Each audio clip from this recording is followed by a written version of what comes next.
right, guys. So, who am I? I am Nathan Beckord. I run Foundersuite.com and FundingStack.com. I would guess many of you are users or customers of one or more of those platforms. We launched Foundersuite almost 10 years ago, which I can't believe it's been that long, about 9 years. 2016, we launched our first investor CRM, kind of the first ones to launch a fundraising focused CRM. Now there's lots, but we're the OGs. But before that, I spent about a decade working in investment banking, helping startups raise capital, also some venture funds, and then went off and I worked in New York for JP Morgan doing that. And then I came out to Silicon Valley and spent another 10 years helping early stage startups raise capital. So pretty much my entire career has been nothing but raising capital for startups and some venture funds. And this talk is pretty much everything I've learned from that journey. I always like to start off with how not to raise capital. Hunter Walk is a VC out here in San Francisco, and this tweet is just great. Will you intro me to investors is too broad a question to be acted upon. But this is how a lot of founders approach fundraising, is just start asking everyone they know if they can connect them to investors. And that feels logical, but the problem is it's too unfocused. And it's also putting the work of figuring out who you're trying to reach on the shoulders of the other person. So instead of doing it like that, we like to have a really methodical approach and thinking about fundraising as a sales process. So if you've ever been in sales, especially B2B sales, kind of follows a fairly straightforward approach where you're building a list of leads or prospects, you're qualifying them, you're engaging with them, and ultimately you're driving them all towards a close, towards a yes or no decision. And that same approach can apply to fundraising, and it really works quite well. You'll hear me talk about your funnel. We think about it as a sales funnel where top of the funnel, you're building a large list of potential investors. Then you're screening, filtering, qualifying that list. And then you're figuring out the right contact persons, right? If you're raising venture capital, you don't go pitch, Sequoia Capital. You got to find the right partner or decision maker there for your type of deal. So you're figuring out the right person at each firm. And then where it does differ a little bit from sales is so much of fundraising runs on the warm introduction. So we're going to talk about that. Those introductions lead to pitch meetings where I'm sure you're all crushing it with your pitches, getting into due diligence and term sheet negotiation. If you haven't been through due diligence before, it's basically a deep dive into your business. When we raised our first seed round, I got a term sheet from an investor on a Friday, very excited. And then on Monday, they sent me their due diligence list, which was 200 items they needed. Everything from articles of incorporation to personal references, customer references, financials, financial forecasts, Google Analytics, everything, right? That's due diligence. You get through that, you execute the deal, and you're off to the races. You're selling shares of your company or doing a price round or a safe or convertible note. But basically, it's just another sales process. And if we break it into its step-by-step components, it takes away a lot of the anxiety that a lot of founders have about this. So let's take it step by step. Step one here is building that top of the funnel. I always say fundraising is a numbers game. It's kind of a funny thing because it's a numbers game, but it's also a relationship building game. We'll talk about that. But you need a really healthy top of the funnel. When I raised our seed round, I pitched over 200 investors and ended up landing a seed VC fund and 10 angels. Seed VC fund took half the round and 10 angels took the other half of the round. So I had about 11 investors come in on my seed round. You can do the math. I landed 11 out of 200. That's about a 5% conversion rate between who I pitched and who wrote me a check. You can do the other part of that math. That means I got rejected 95% of the time. Keep in mind, all I've done since college is raise capital, and I'm still getting rejected 95% of the time. That's totally normal. So, this is sometimes a shock to people when they get into fundraising after having been successful in other parts of their career is how much rejection it takes. That's just the way it is. We've seen this on our platform Foundersuite that a 5 to 6% conversion rate is very normal. So that just further emphasizes why you need a healthy top of the funnel. So how do we build a top of the funnel? We do have a nice database in Foundersuite. I'll show you that for a moment here. You go in here, we've got about 230,000 investors, and we've got them tagged by type of investor. So you can go in and search just for venture funds. We have them tagged by industry. We have 1,000 plus industry tags. We have them tagged by location and stage. And I usually tell people to start with industry. So let's say you're doing something in the health healthcare space, just start typing the first couple letters of your industry and then pick the best categories. So let's say I want to do digital health. And then if I want to expand the results, maybe I'm also doing health and wellness. If I pick more than one tag from the same category, it's going to expand the results. If I add a tag from a different category, it's going to narrow down the results. So let's say I just want to see digital health and health and wellness venture capital funds. So that's what we've got here. And then what I usually say next is go through these results, look for anyone who catches your eye. Let's say Chicago Ventures looks interesting. I'm not familiar with these guys. I've never looked at them before. But what you would do next is, maybe take a look at some of the deals they've done, see if you recognize those names. But click these links. Open up, hopefully this works, open up their webpage and then do two things. One, look at their companies. Make sure they have not invested in a competitor. If they have, just pass. So look at their companies or portfolio. A lot of times it's labeled portfolio. And look at the team. And really you're trying to find the right partner who does, healthcare or digital health. And you might have to click through to a few. You really want to stick with generally partners, not so much associates or other folks. But find the right guy or gal that does health, digital health. And then you have two options here. So you can either add Chicago Ventures to the CRM. That's going to drop them on the CRM. Or this is pretty new. We just launched this about a month and a half ago, our Get Intro. And so you've got to go through the steps to connect your stuff. But basically, this is going to look at your contacts, your calendar, and your LinkedIn and see if you have any mutual paths or connection paths to the people that work at Chicago Ventures. So, if maybe you're just on the webpage, but you don't remember who is who. All right, so there's Peter, little details about Peter. Let's say it's Peter or let's say it's Lindsay. I want to get to know. She's the right person. Let's pretend she does digital health. What I want to do next is then look at my paths. All right, so these are all my mutual paths or mutual connection paths to Lindsay. Remember, Lindsay's the one that works at Chicago Ventures. So what I want to do next is then kind of figure out, all right, who do I know the best? And you can also kind of get a little qualification around that, right? Jake worked with Lindsay, so there's probably a pretty strong connection. But let's pretend it's Simon. I want to get that intro too. I just click that. And this is going to tee up a little intro request email to Simon in asking for the introduction to Lindsay. So anyway, I just wanted to show that part. Basically, add to CRM or get intro is how you do that. Let's get back to our slides. So that's how to use Foundersuite. We're building out this database pretty aggressively. We got 230,000. We just added 15,000 last Friday, and we're constantly building more, adding more. We're doing a lot of stuff to update and keep the information updated, which is a challenge, but we're working on it.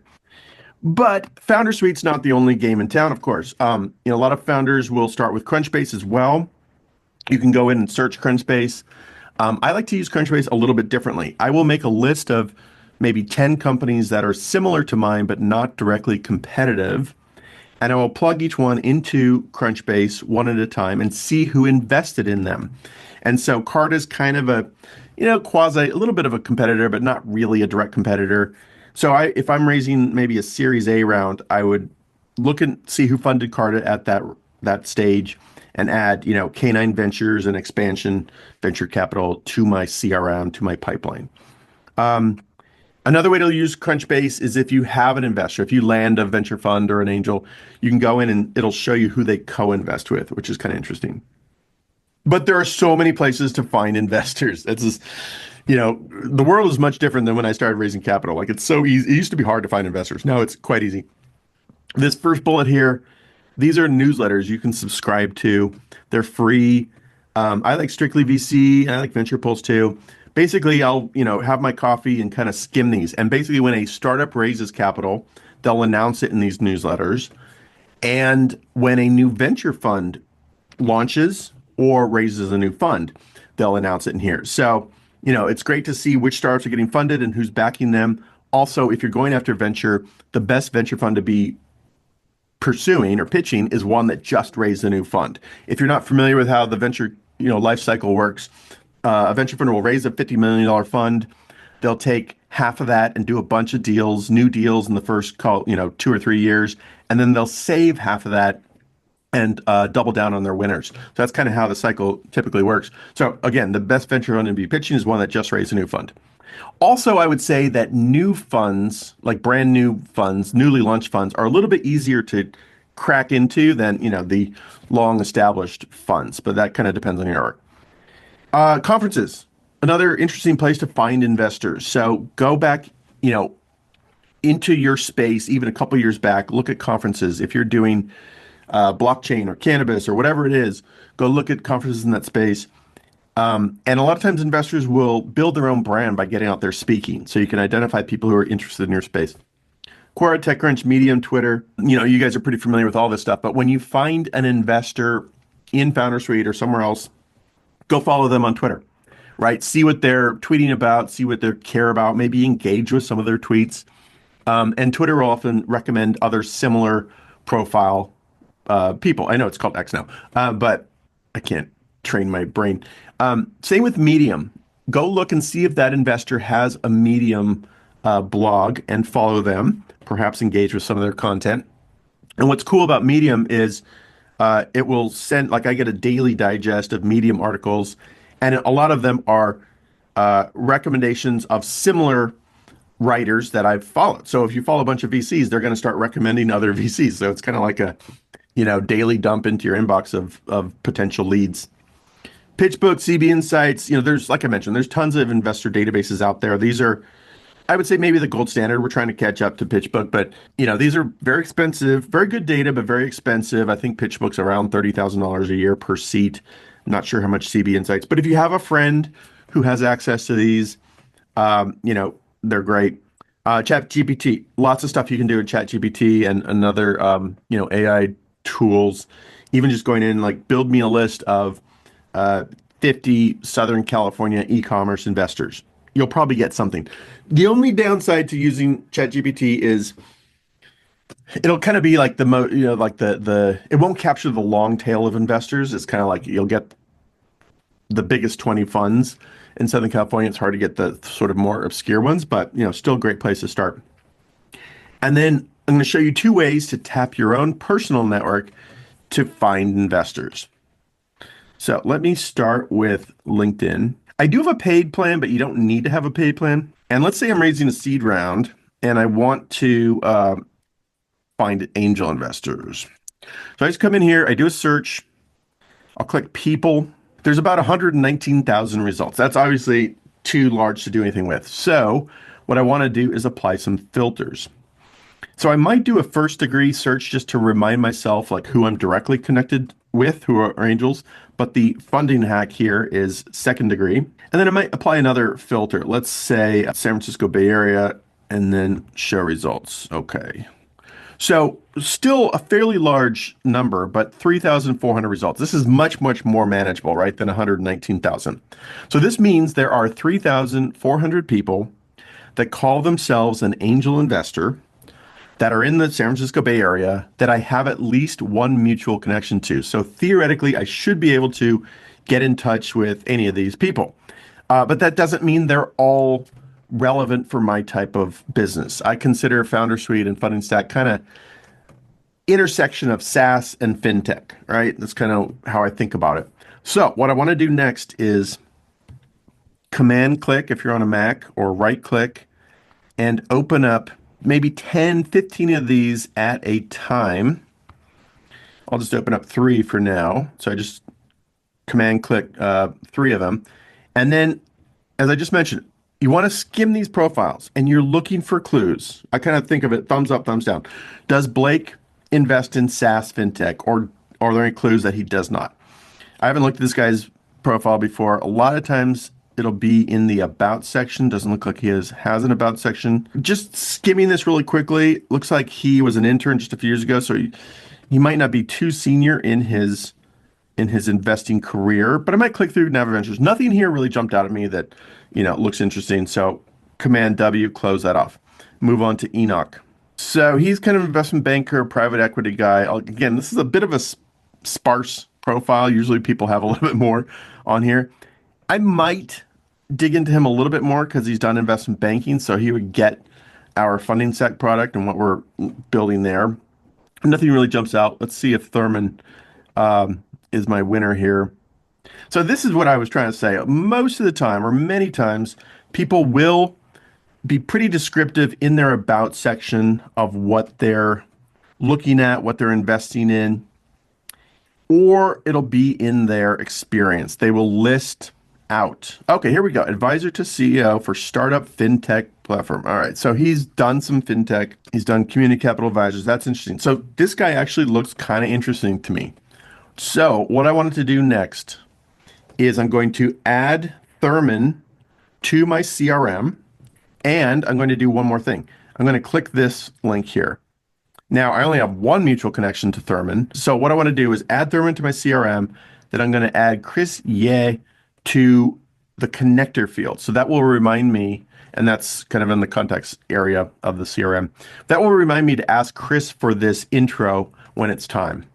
And, that's basic process there. You can go through and process, go through quite a few people pretty quickly. Again, just skimming their profiles for clues. Do they invest in my type of deal or do they not? So that's how to use LinkedIn. I'm going to show you one other tactic I did to mine your own personal network. And it relates to using the CRM. Now, I'm going to show you Foundersuite, but you can do this with other CRMs, of course. This is my investor pipeline. And what I want to point out are these two columns, Steve B leads and ask Steve to intro. So what I did is I went over to the far right, created a new column, titled it Steve B leads. Then I went in and under settings, I invited Steve in to be a member of my account. This doesn't cost anything. You don't have to pay extra for this. Even if you're a free user, you can do this strategy.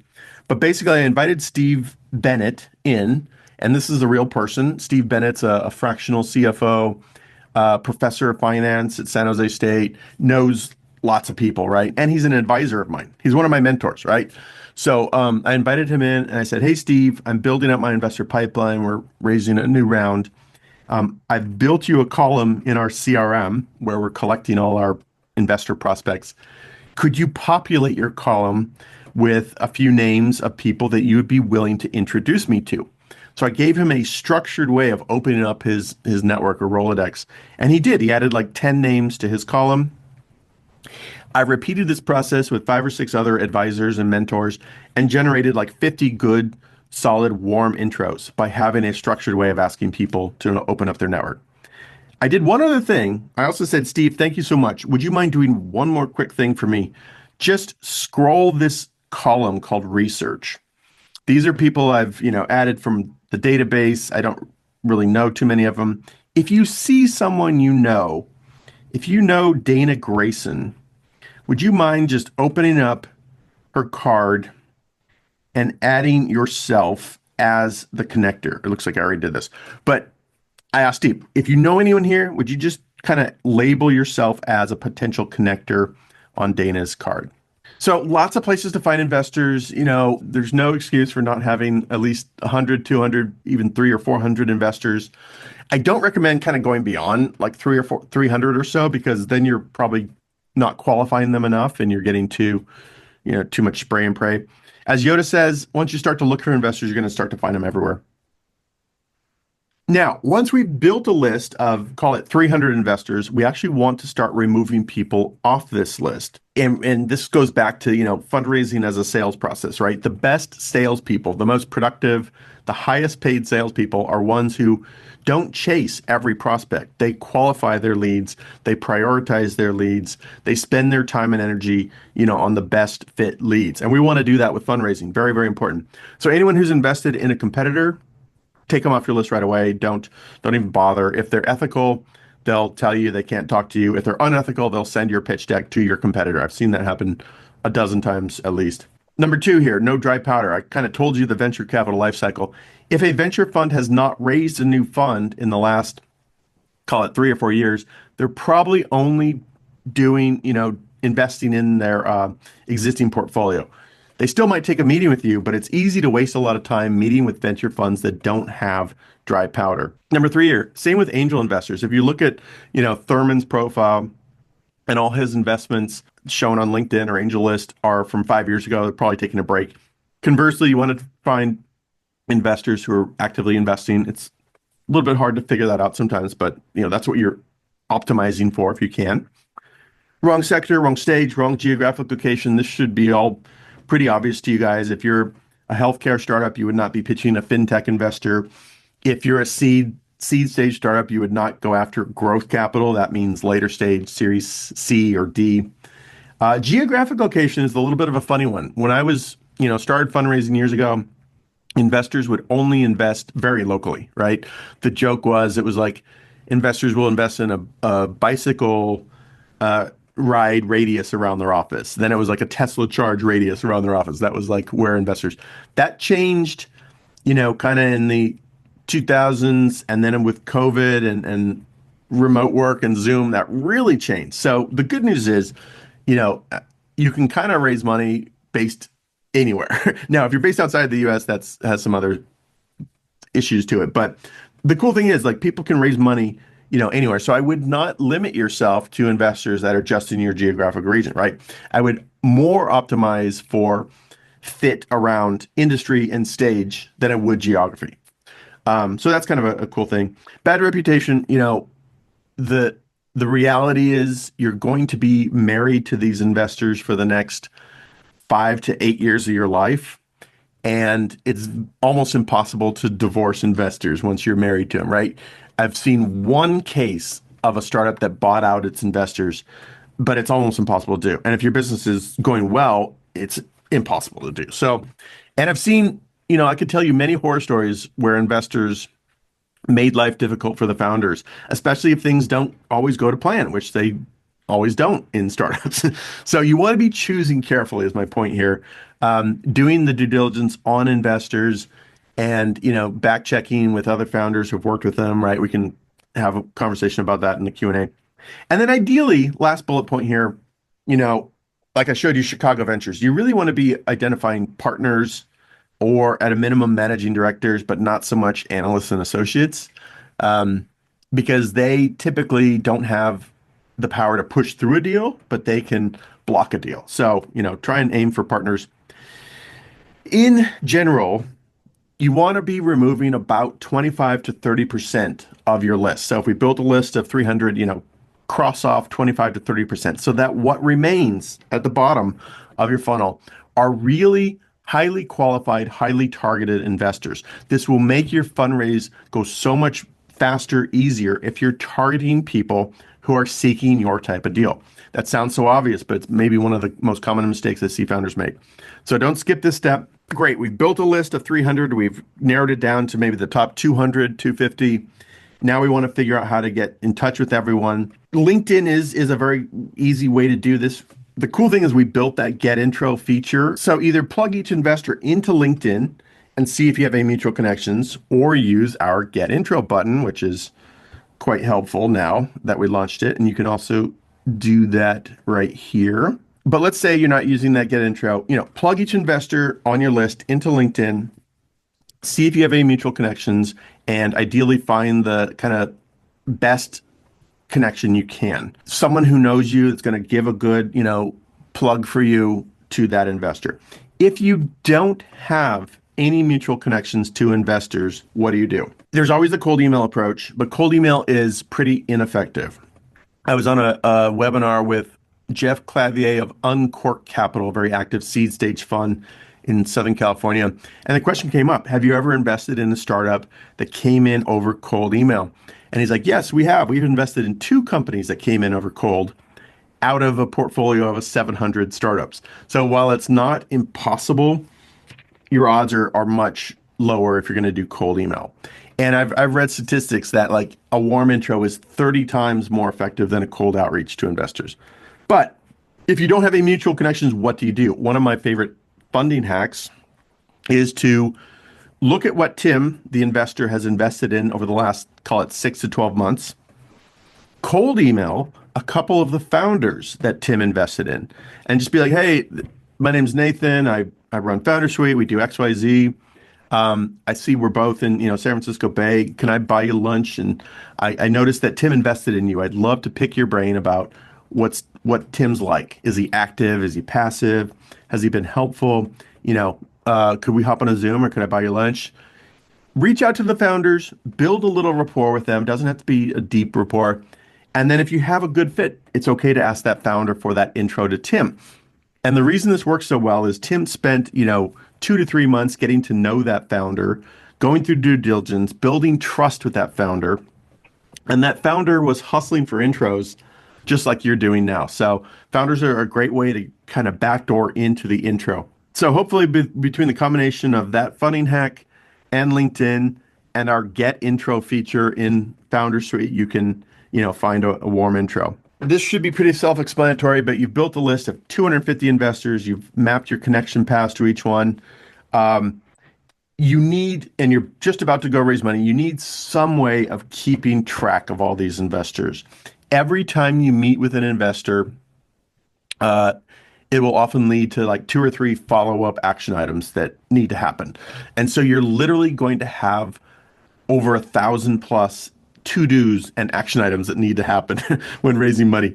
So I used to build these spreadsheets for startups and it would get really messy after about a week, which is, drum roll, what led us to launch our investor CRM as our first product. Really just a nice, elegant way to kind of keep on track of all the investors you're talking to, where you're at with each one.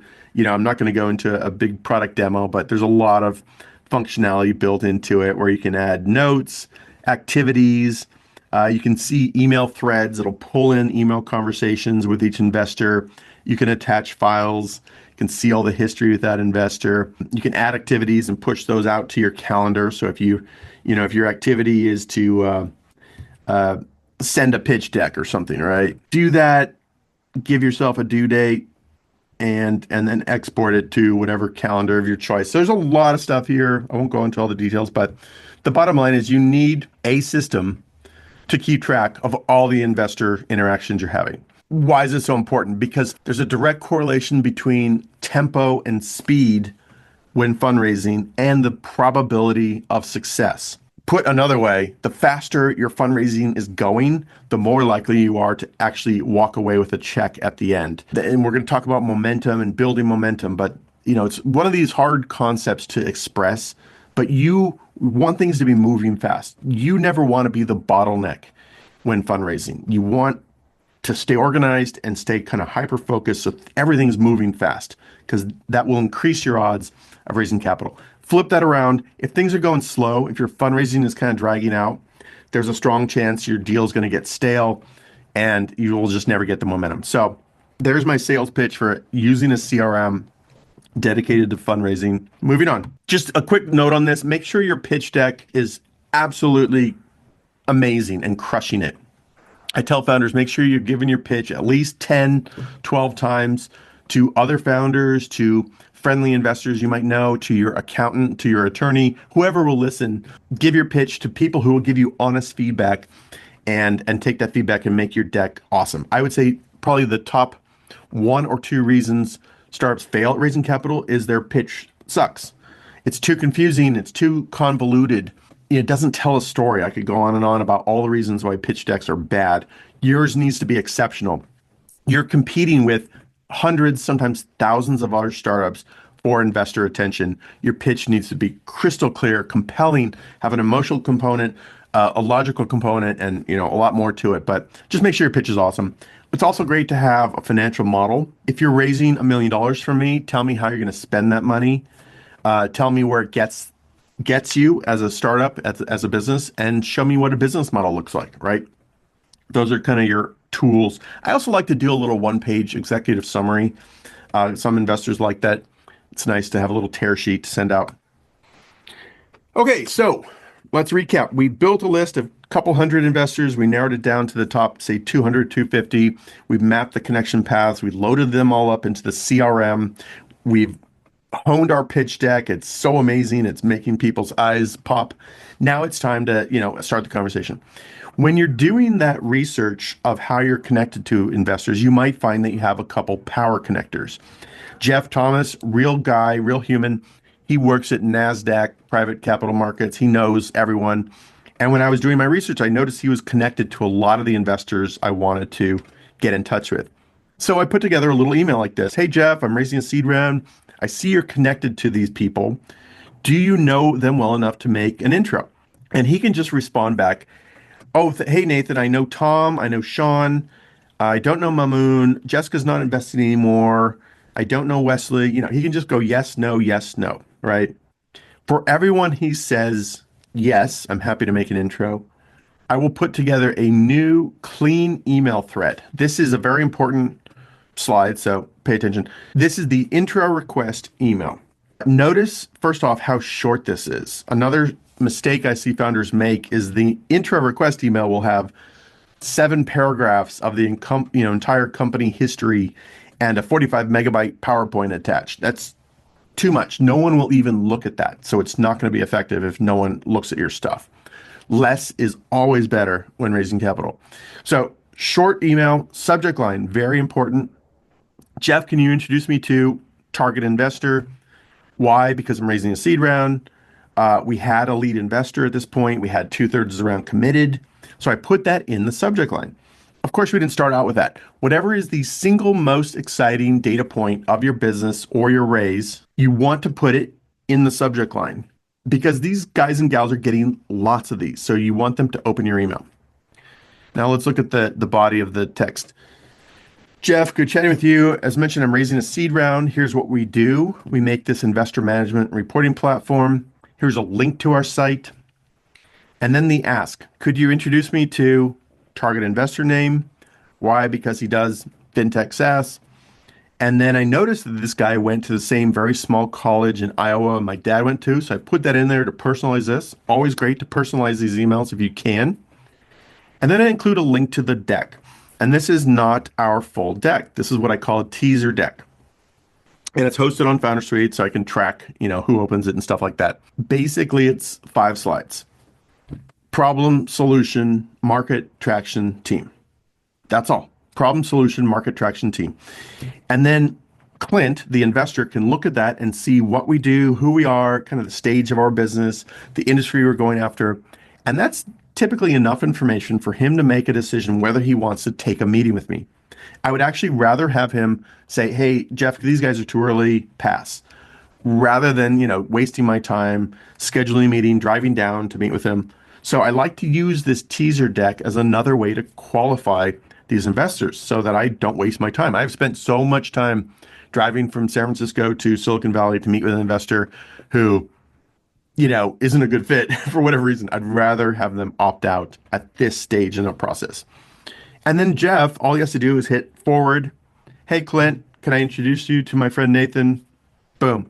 Hey, Jessica, can I introduce you to my friend Nathan? Boom. I can make it really easy for my connector to do these. And, I'll keep going back to our get intro feature in Foundersuite, but that also makes it really easy to do this. The point is you want to make it easier for your connectors to do the introductions. All right, so it's game on time. This slide is getting a little bit dated. This references a show on HBO called Silicon Valley. If you haven't watched it, watch it. It's a few years old now, but it's so good. It captures so much of the little nuances of running a startup and raising capital. And it's fictional, but it's just brilliant. Richard here is the CEO of Pied Piper. He's an engineer. He's an introvert. He wants to be writing compression algorithms for his business, but he's got to get out there and meet all these investors. These investors are very smart. 40% of all VCs went to either Stanford or Harvard. Many have big egos. The guy in the upper right-hand corner, Trace Commas Club. And they're professionals. Investing is what they do all day long, every day. So this is, Richard's first time, but he's going up against professionals, and as you are all as well. The only way to kind of overcome that is to, as I like to say, channel your inner hustler, even if you're not naturally a hustler. a hustler in a good way. I mean, um, and also, kind of treat it like a game. It's going to be really stressful. You're going to get rejected most of the time. You're going to get a lot of feedback. So kind of treat it like a game, get out there and have fun, and also treat it like a learning experience. Some hustle tips. Doing the intros in parallel, meaning asking your connectors for those intros all around the same time frame. We call this a blitzkrieg approach. What we're trying to do here is get momentum going for your deal. If you don't remember anything else from this talk, remember that it is your job as CEO to get momentum going for your deal. What does that mean? Every time you have a meeting with an investor over Zoom, in person, whatever, they're going to ask you something like, how's the round coming together? That's their way of probing, does this deal have momentum or not? And you want to be able to answer that with something like, it's going pretty good. We just started fundraising. I've got 10 pitch meetings this week. I've got 12 lined up next week. We're running a pretty tight process using Foundersuite, of course. And I'm aiming to close this out by the end of Q2. I wouldn't give an exact date, kind of a general time frame. And just that answer is showing other investors are interested. You're running a professional fundraise. You have a timeline. And so that signals to them that if they're interested in what you're doing, they need to kind of play along to your timeline. And of course, as you make progress with your funding round, you can replace, I have 10 meetings this week. You can replace it with things like we're opening up our data room and I've got, 12 investors interested in access in our data room. I'm expecting our first 2 term sheets, by the end of the week, things like that. Whatever the signals of interest are, you want to be conveying that without exaggerating, without lying, but you want to, signal that others are interested in this deal. And of course, as your momentum picks up, you can just really, really express that. Your pitch should be getting better and better every time you give it. Bring your co-founder or a friend or an advisor to the first couple pitch meetings, even if it's, on Zoom, have them sit off camera and just write down every question the investor asks. And then go back and make a slide to answer that. Don't make an appendix slide to answer that. Don't let your deck get all bloated, but your appendix slides can get big. And your pitch should just be getting better and better. By the time I raised our seed round, I think I was on version number 52 of our deck. And the story just kept getting better and better. And I was getting momentum going. And those two things really reinforce each other, right? And then 2 of my very favorite funding hacks of all time. One is sending out a monthly update about your business, a regular progress update. And so what I say here, every investor who has not told you no chance in hell, go away. Every investor who has not told you no should be getting a monthly update from you. We do have an investor update tool. Imagine that. You can do this in email and stuff too, but this is what it is going to look like. I call this the investor update for prospective investors. This is an update for people who have not written you a check yet. And it's quite simple. A little overview. This is just what do you do, right? And this is pretty much going to be a static section. It's not going to change too much each time, just about what you do. Maybe you update, a little traction metric here. Then that's followed immediately by key wins. What happened last month that is interesting, exciting, positive? It could be traction, could be revenue, could be customer growth, could be press releases, could be a big hire or advisor you land. It could be a product release. It could be all kinds of things. What happened last month that shows you're making progress? And then a picture of your product. Even if your product is something technical or scientific or whatever, put in some picture of your product. Humans are visual creatures. Then your metrics. And then what are you doing next? So what's going on next month? What's coming up? Again, product releases, maybe pipeline, deals, whatever it is. And then another picture, a picture of your team. Even if your team is, bunch of nerds in a lab, whatever it is, that's actually a really great photo. Put in a picture of your team. And then that's it. Look how short that is. This should not take you more than 15 minutes because this section doesn't change. So you're just updating key wins. You're dropping in a new photo. You're updating your metrics, dropping in what's going on next. That's all you need here because this tells what you're doing, the progress you're making, who you are, and what is the product visually, right? and you start to send this out to investors. If you can start to send this out to investors even a couple of months before fundraising, this is my very favorite funding hack, right? Let's say you're going to be raising money in Q3, right after Labor Day. You start to send this update now to these target investors. So they get on April, May, June, July, August. They get 5 months of these updates. They see you making steady progress. And you're going to be raising money in September, let's say. You're going to kick off your next raise in September. In the August update, right up here, maybe even, somewhere up here, put in fundraise news. We're going to be kicking off our Series A next month. Let me know if you want early access to our pitch materials. And the cool thing is I've seen startups raise capital from this method without even going out there hustling and pitching, because they've built a really good list. They nurtured this list. They showed progress over a period of several months. And then they say, let us know if you want to see our pitch decks. And I've seen deals that get swooped up before going out to market. It's the easiest fundraise ever if you do this, right? And I just want to mention one more thing. Before sending that update, this is kind of optional, but we do have in our templates are right here, something called permission email. And so this is a great way to break the ice with investors. If you're ever going to do cold email, this is the email to send, the permission email.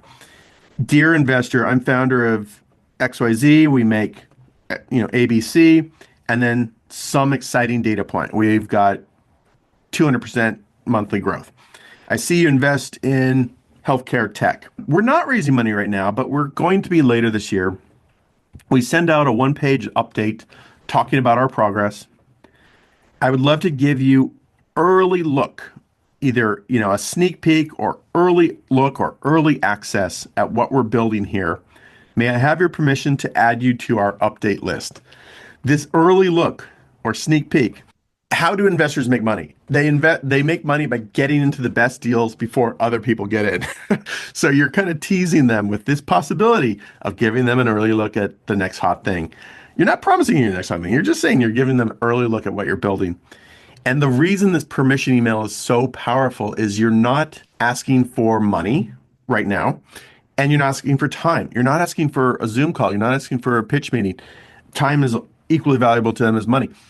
You're simply asking for permission to send you the company update, and then you start to send that update out regularly, and you're building lines, not dots. Okay, so I've rambled on about that. My other very favorite funding hack is to set up a data room in advance. Do this now, and let me just show you.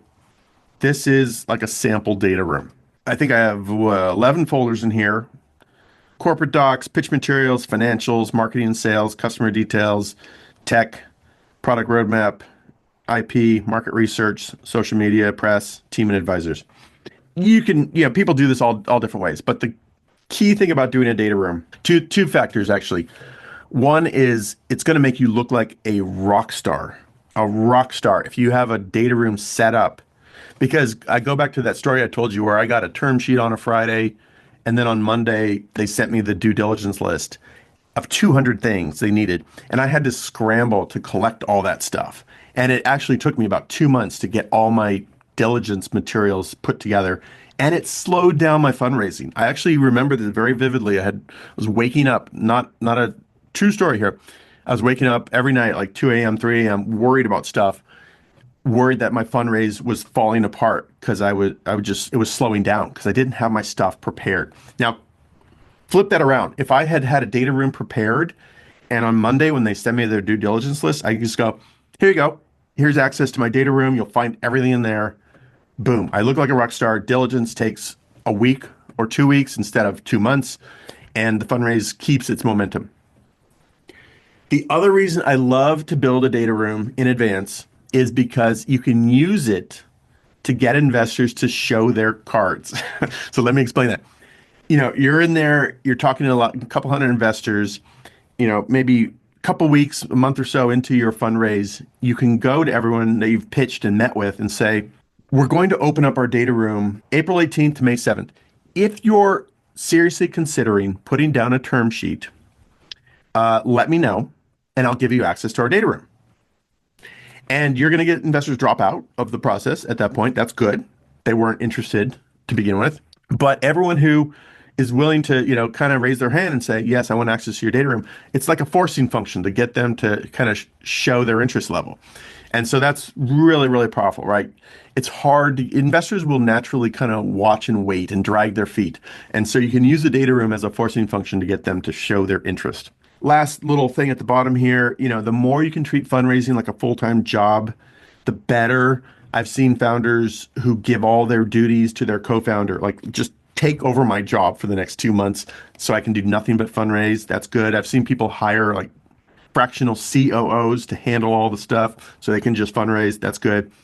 And it's really stressful. I actually did think I was getting an ulcer halfway through my raise. I'm going to skip a few of these things. All right, you've been raising capital for a couple months or a couple weeks, couple months, whatever it is. It's time to try and close this round so you can get back to building your business. So every time you have a pitch meeting with an investor, don't conclude the meeting until you've done these first two bullets. One is asking for the interest level. So at the end of the meeting, say something like, thank you so much for your time today. I'd love to hear what your typical check size is, what your interest level is in Foundersuite, and what are next steps. And then just stop talking. And you're going to get a lot of responses like, oh, we'll talk it over at our partners meeting on Monday. But if you get a response that includes a next step, that's a good buying signal, right? And number two here, make them actually chase you a little bit. So again, kind of towards the end of the meeting, something like, thank you so much for letting me share my vision of Foundersuite. I would love to hear how you, Mr. Investor, help your portfolio companies and how you would help me grow Foundersuite. And then again, stop talking and make them actually pitch you a little bit.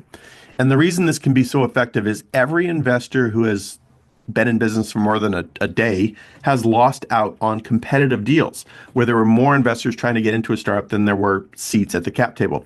So you're signaling they might have to actually hustle to get into your deal. And as your momentum increases for the raise, they can smell that. Investors can smell momentum.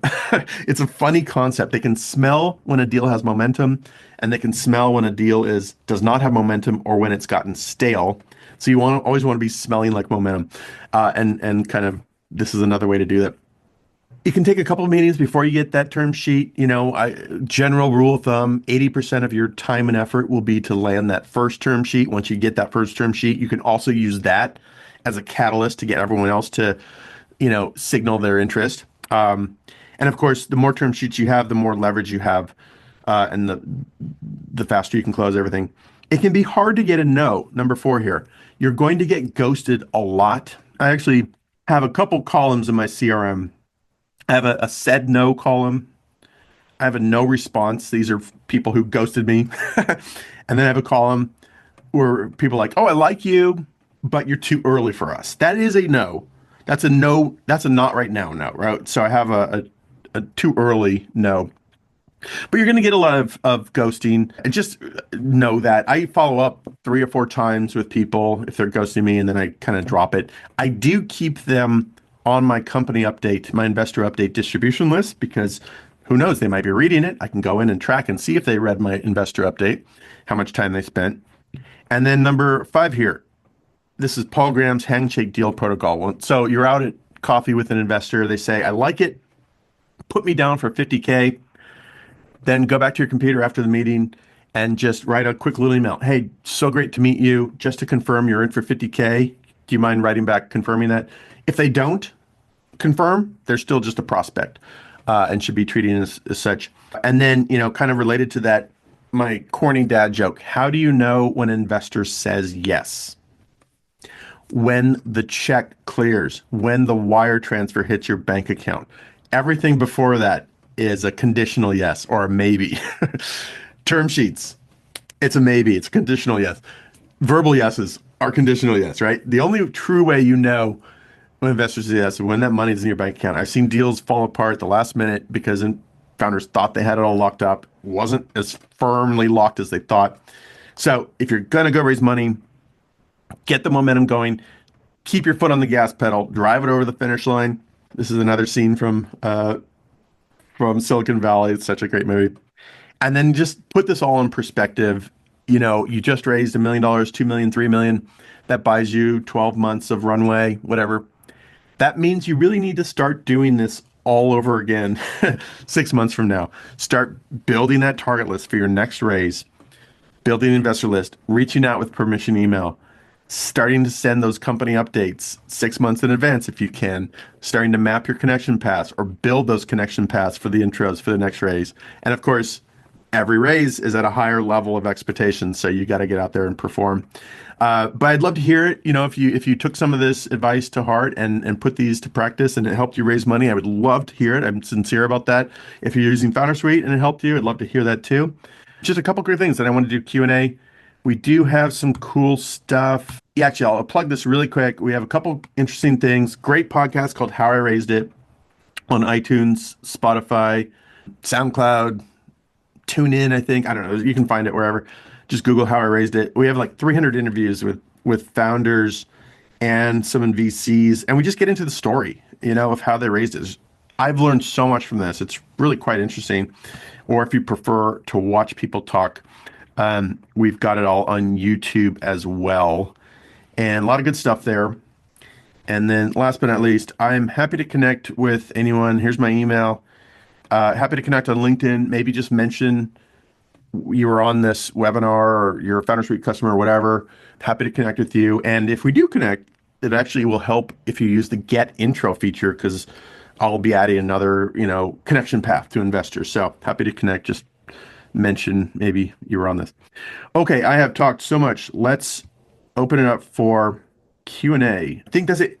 Nathan and Foundersuite, if you have more stuff that comes later, and I'd love to hear any fundraising success stories, or if you put any of these things to practice and got some checks. So thank you. Over and out. Good luck.